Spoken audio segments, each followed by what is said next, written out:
C'étaient les seules traces visibles de ce qui s'apparente à un sabotage en règle. 4 énormes fuites de gaz en mer Baltique dans les zones économiques du Danemark et de la Suède.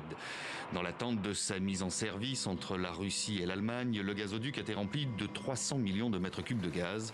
Et il faudra plusieurs jours pour qu'il se vide à son rythme, interrompant tout trafic maritime à proximité. Dès le lendemain, le Danemark, qui a ouvert une enquête, tout comme la Suède et l'Allemagne, indique que plusieurs explosions sous-marines ont été enregistrées avant l'apparition de ces fuites. Et très vite, l'hypothèse accidentelle est écartée par les trois pays. Nous disposons des renseignements suédois, mais nous avons également reçu des informations lors de nos contacts avec le Danemark et nous avons conclu qu'il s'agissait probablement d'un acte délibéré, d'un acte de sabotage. En avril dernier, le procureur suédois en charge de l'enquête déclarait même que seul un État ou un groupe soutenu par un État était en mesure d'organiser une action aussi complexe.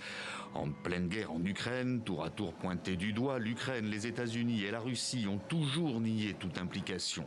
Moscou, notamment accusé de se servir du gaz comme d'une arme, comme le rappelait en mars dernier le secrétaire général de l'OTAN lors de la visite d'une plateforme gazière norvégienne. Nous avons vu comment le président Poutine a tenté d'utiliser l'énergie comme une arme tout au long de la guerre contre l'Ukraine.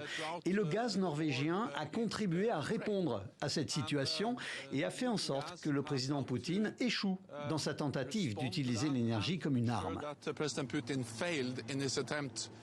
Un an après, les conclusions des 3 enquêtes en cours n'ont jamais été dévoilées. Tout le reste n'est donc que spéculation. Récemment encore, Moscou accusait les enquêteurs suédois, allemands et danois de ne pas partager leurs informations.